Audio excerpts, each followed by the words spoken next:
આ છે કબીર સાહેબની ગુફા. આપણે અત્યારે જઈ રહ્યા છીએ ગુફાની અંદર. રામ પ્રતાપ સાહેબની સમાધિ. તો તમે મિત્રો એમના પણ દર્શન કરો. અહીંથી આપણે ડાબી બાજુ વળીશું.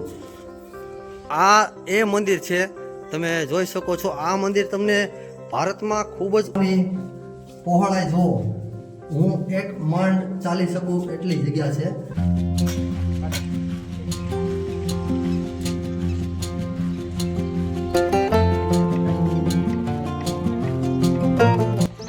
દોસ્તો કેમ છો બધા? મજામાં મિત્રો? આજે હું તમને એક એવો આશ્રમે લઈ જઈશ જ્યાં એક 200 થી 300 ફૂટ ઊંડી ગુફા છે અને એ આશ્રમ અમારા શહેર સાવરકુંડલામાં જ આવેલો છે. એ આશ્રમનું નામ છે કબીર ટેકરી આશ્રમ. ત્યાં આપણે અંદર જઈને જોઈશું એ ગુફા, અને ત્યાં એક મંદિર પણ છે. એ મંદિર એવું છે કે ભારતમાં એ મંદિર બીજી જગ્યાએ કોઈ પણ જગ્યાએ છે નહીં. તો એ મંદિરના પણ હું તમને દર્શન કરાવીશ અને ગુફાના પણ હું તમને દર્શન કરાવીશ. તો ચાલો મિત્રો જઈએ કબીર ટેકરી આશ્રમે, ત્યાં જઈને મળીએ.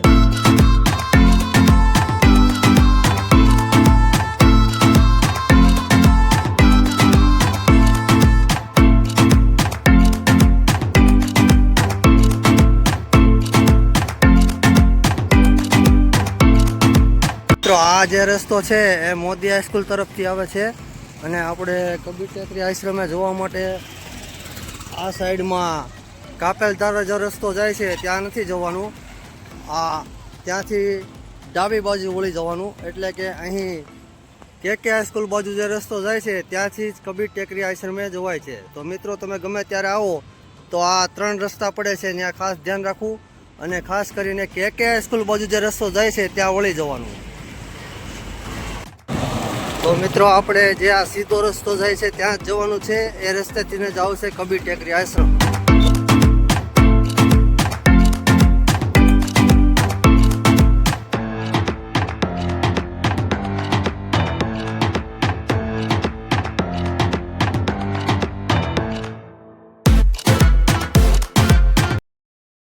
હેલો મિત્રો, કેમ છો બધા? મજામાં મિત્રો મારી પાછળ જે તમને ગેટ દેખાય છે એ કબીર ટેકરી આશ્રમનો ગેટ છે અને આપણે ત્યાં દર્શન કરવા જવાનું છે.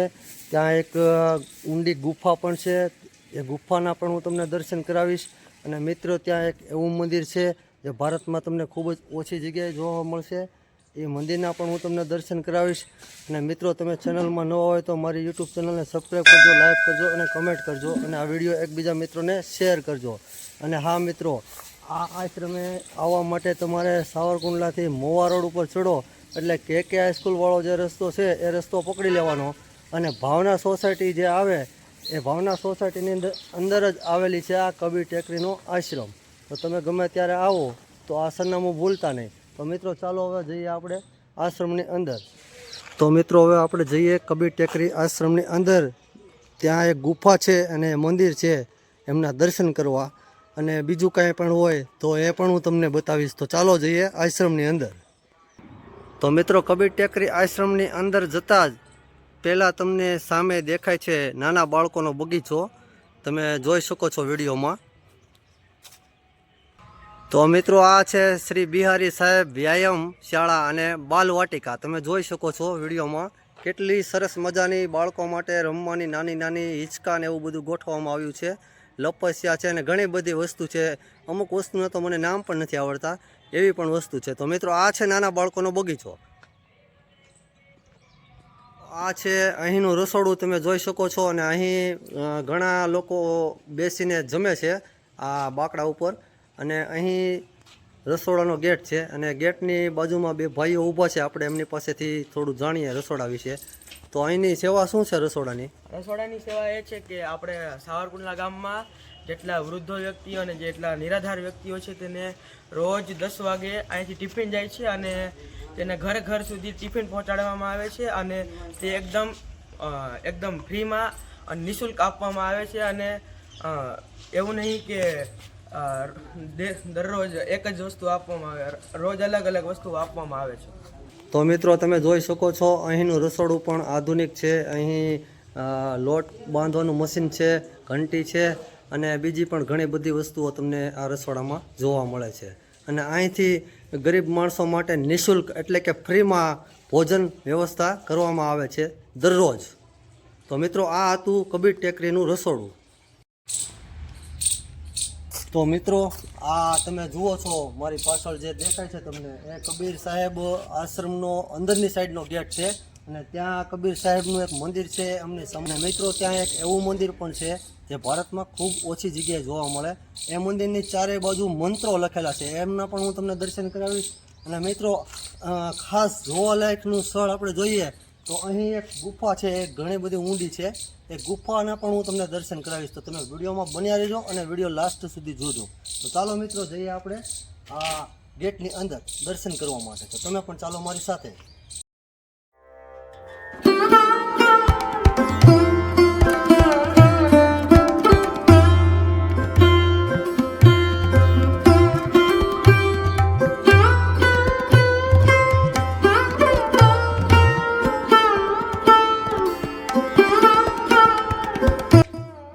મિત્રો જેવો હું અંદર આશ્રમની દાખલ થયો એટલે મને ખૂબ સરસ વૃક્ષો જોવા મળ્યા અને આશ્રમનો ખૂબ સરસ વ્યૂ જોવા મળ્યો. અને ત્યાં એક સાધુ મહાત્મા બેઠા હતા.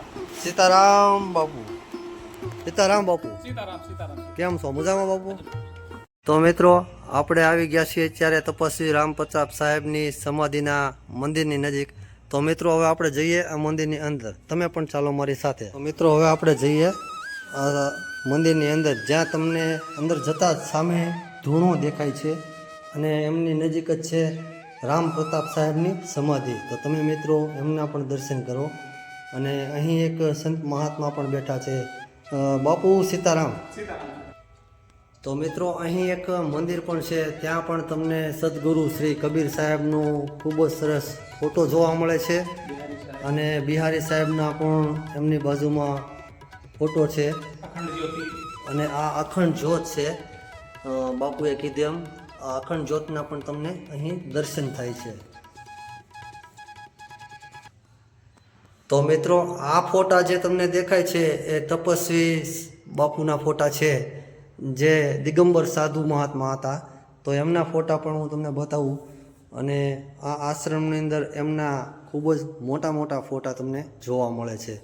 તો હવે આપણે જઈશું અહીંના એક એવા મંદિર તરફ જે મંદિર ભારતમાં ખૂબ જ ઓછી જગ્યાએ જોવા મળે છે. તો તમે પણ ચાલો મારી સાથે.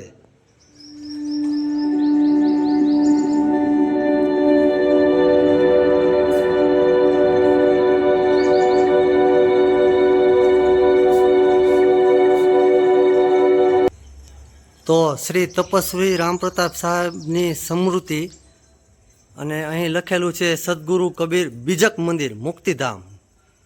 તો મિત્રો આ એ મંદિર છે, તમે જોઈ શકો છો. આ મંદિર તમને ભારતમાં ખૂબ જ ઓછી જગ્યાએ જોવા મળે એવું એક મંદિર છે, કારણ કે અહીં જે મંત્રો લખેલા છે એ મંદિરની ચારેય બાજુ લખેલા છે, તમે જોઈ શકો છો. તો જુઓ મિત્રો આ મંદિરની દિવાલોમાં, આ મંદિરની અંદરની સાઈડ છે, એમાં ચારેય બાજુ મંત્રો લખેલા છે.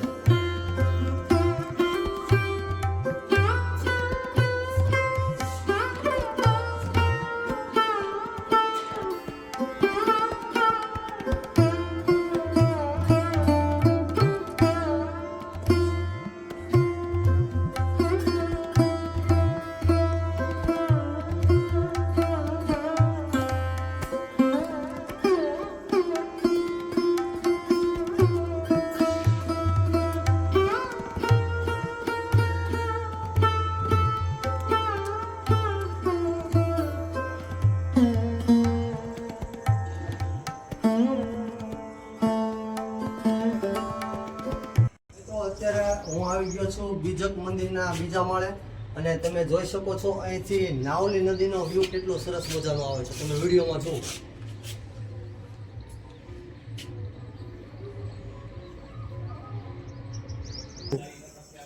તો મિત્રો આ હતું બીજક મંદિર, આપણે એમના પણ દર્શન કર્યા. અને મિત્રો હવે આપણે જઈશું અહીં આવેલી એક ગુફા તરફ. તો તમે વિડીયો ચાલુ રાખજો, કારણ કે એ ગુફા ખૂબ જ ઊંડી છે અને ગુફાની અંદર પણ દર્શન કરીશું. તો તમે ચાલો મારી સાથે એ ગુફાના દર્શન કરવા. તો મિત્રો આ તમે જોઈ શકો છો, આ જે નાનો દરવાજો છે ત્યાંથી જ આપણે ગુફામાં જઈશું. અને તમે પણ આ વિડીયો પૂરો જોજો અને વિડીયો ચાલુ રાખજો, કારણ કે ગુફા ખૂબ જ જોવાલાયક સ્થળ છે. મિત્રો લોક વાયકા મુજબ આ ગુફા છે 1000 વર્ષ કરતાં પણ વધારે જૂની છે અને આ છે કબીર સાહેબની ગુફા. આપણે અત્યારે જઈ રહ્યા છીએ ગુફાની અંદર અને તમને રસ્તામાં હું બતાવતો જાઉં. આ ગુફા ખૂબ જ સાંકડી છે, તમે જોઈ શકો છો વિડીયોમાં. અહીંથી આપણે ડાબી બાજુ વળીશું. ગુફામાં મિત્રો ખૂબ જ અંધારું છે, તમે જોઈ શકો છો. અંધારામાં આ ગુફામાં હું જઈ રહ્યો છું દર્શન કરવા માટે. તમે પણ અહીં આવો તો એકવાર આ ગુફાના દર્શન જરૂર કરજો, કારણ કે અહીં રામ પ્રતાપ સાહેબે ઘણા વર્ષો પહેલાં તપ કરેલું છે અને ઘણા વર્ષો સુધી તપ કરેલું છે.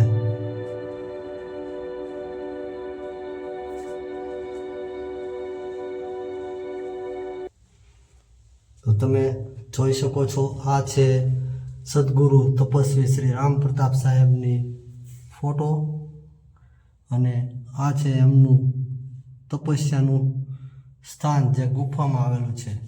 અહીં બેઠા બેઠા રામ પ્રતાપ સાહેબે ઘણા વર્ષો સુધી તપ કરેલું અને ઘણા વર્ષો પહેલાં. આ ઇતિહાસ ખૂબ જ જૂનો છે અને મિત્રો આ કબીર ટેકરી એ પણ ખૂબ જ જૂની જગ્યા છે જે સાવરકુંડલામાં આવેલી છે. તો આ વિડીયોના માધ્યમથી તમે પણ દર્શન કરી શકો છો આ ગુફાના. અને મિત્રો એક ખાસ નમ્ર વિનંતી છે કે આ વિડીયો એકબીજા મિત્રોને શેર કરજો. તો મિત્રો મેં અહીં ગુફામાં દર્શન કરી લીધા છે, તો હવે આપણે જઈએ બહાર, કારણ કે બહાર એક ગૌશાળાના આપણે દર્શન કરવાના છે. એ ગૌશાળા પણ અહીં છે, તો આપણે બહાર જઈશું. તમે ગુફાની પહોળાઈ જુઓ, હું એક માંડ ચાલી શકું એટલી જગ્યા છે અને બાજુમાં કોઈ જો જાડો વ્યક્તિ આવી જાય તો પહેલાં કાં એને પહેલાં બહાર જવું પડે અને કાં આપણે પહેલાં બહાર જવું પડે, એ રીતનો રસ્તો છે. પણ ગુફા છે જોવાલાયક. તમે આ ગુફામાં એકવાર દર્શન કરવા જરૂર આવજો. તો ચાલો આપણે જઈએ બહાર. તો મિત્રો મેં ગુફાના દર્શન કર્યા. ગુફા ખૂબ જ ઊંડી હતી અને મિત્રો આ ગુફા સાંકડી છે. તમે એક સાથે 2 જણા એક સાથે ન જઈ શકો, એક જણાને મતલબમાં લાઈનમાં જવું પડે છે દર્શન કરવા માટે. ગુફા સાંકડી છે અને એમાં જો કોઈ જાડો માણસ સામે આવી ગયો તો વાત જ જવા દો, કારણ કે સિંગલ બોડી પતલી બોડીના માણસો જઈ શકે એવી જગ્યા છે અને જાડો માણસ હોય તો એને એકલાને જવું પડે છે, એવી આ ગુફા છે. તો મિત્રો હવે આપણે જઈશું ગૌશાળાના દર્શન કરવા માટે. તો ચાલો તમે પણ મારી સાથે.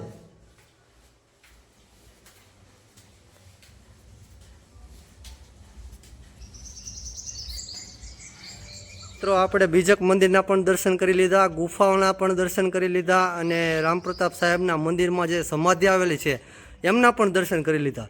અને મિત્રો તમે જુઓ આ છે આશ્રમ અને આ તમે જુઓ છો એ પણ ગૌશાળા છે અને આ ગૌશાળામાં રાત્રિ દરમિયાન ગાયો અંદર બાંધવામાં આવે છે અને અત્યારે ગાયો બહાર બાંધેલી છે, એ પણ હું તમને બતાવું. તો મિત્રો આ જે તમે સામે જુઓ છો એ ગૌશાળા છે અને દિવસ દરમિયાન અહીં આ ગાયોને બાંધવામાં આવે છે. તમે જુઓ કેટલી સરસ મજાની ગાયો છે. તમે જુઓ અહીંથી હું પહેલેથી ને તમને બતાવું. અને આ બધી લગભગ તો ગીર ગાયો છે. તો મિત્રો આ ગાયોને ખાવા માટે ઘાસચારો પણ સ્ટોકમાં રાખવામાં આવ્યો છે, કારણ કે અહીં આશ્રમમાં આ બધું રાખવું જ પડે. અને તમે જોઈ શકો છો આ એટલી ગાયો અહીં અત્યારે હાલમાં રાખેલી છે. તો મિત્રો આ હતું કબીર ટેકરીનો આશ્રમ, જ્યાં મેં તમને રામ પ્રતાપ સાહેબના સમાધિના દર્શન કરાવ્યા અને બીજક મંદિરના દર્શન કરાવ્યા અને ખાસ અહીંનું જોવાલાયક ગુફા હતી એમના પણ મેં તમને દર્શન કરાવ્યા. તો મિત્રો આવી અવનવી વિડીયો જોવા માટે તમે મારી યુટ્યુબ ચેનલને સબસ્ક્રાઈબ કરજો, લાઈક કરજો અને કમેન્ટ કરજો. તો મળીશું હવે મિત્રો નવી વિડીયોમાં. ચાલો હવે જઈએ ઘર તરફ.